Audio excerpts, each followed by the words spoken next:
एक तरफ किसान आसमान की ओर उम्मीद से देख रहे थे और अब वहीं बादल उनके चेहरों पर मुस्कान लाते दिखाई दे रहे हैं। अच्छी बारिश के बीच सोयाबीन की बुआई ने अब रफ्तार पकड़ ली है और शुरुआती तस्वीर उत्साह बढ़ाने वाली है, क्योंकि खेतों से मिल रहे संकेत ये बता रहे हैं कि इस बार सोयाबीन की फसल पिछले सालों की तुलना में अच्छी हो सकती है। आपको बताते हैं कि एक नया सर्वे निकल कर आया है सोयाबीन को लेकर। सोपा के ताजा सर्वे के अनुसार देश भर में 111 लाख हेक्टेयर से अधिक क्षेत्र में सोयाबीन की इस समय बुआई हो चुकी है और एसोसिएशन का ये कहना है कि मौजूदा मौसम को देखते हुए फसल की स्थिति काफी अच्छी है और यदि मानसून का साथ आगे भी बना रहा तो इस साल अच्छी पैदावार सोयाबीन की हो सकती है। सोपा के कार्यकारी निदेशक DN पाठक के अनुसार मध्य प्रदेश, महाराष्ट्र और राजस्थान जैसे प्रमुख उत्पादक राज्यों में अच्छी बारिश से फिलहाल फसल की बढ़वार बेहतर हुई है और खेतों में खरपतवार नियंत्रण भी प्रभावी रहा और अब तक किसी बड़े कीट या बीमारी का प्रकोप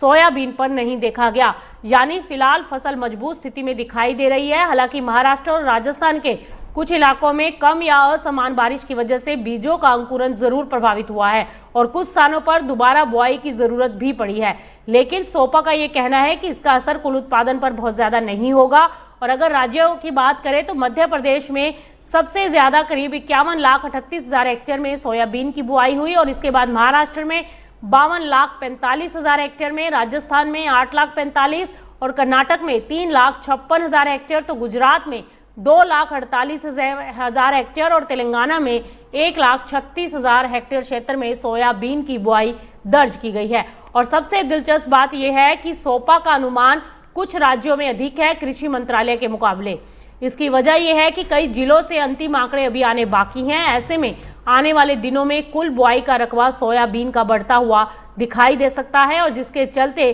फिलहाल उम्मीद ये की जा रही है कि फिलहाल तो पिक्चर इसकी पॉजिटिव है। अच्छी बारिश, बेहतर फसल बढ़वार और खेतों में कम खरपतवार और कीटों का सीमित असर, ये सभी संकेत बताते हैं कि अगर मौसम ने इस बार साथ दे दिया तो खरीफ 2026 में सोयाबीन का उत्पादन मजबूत रह सकता है। अब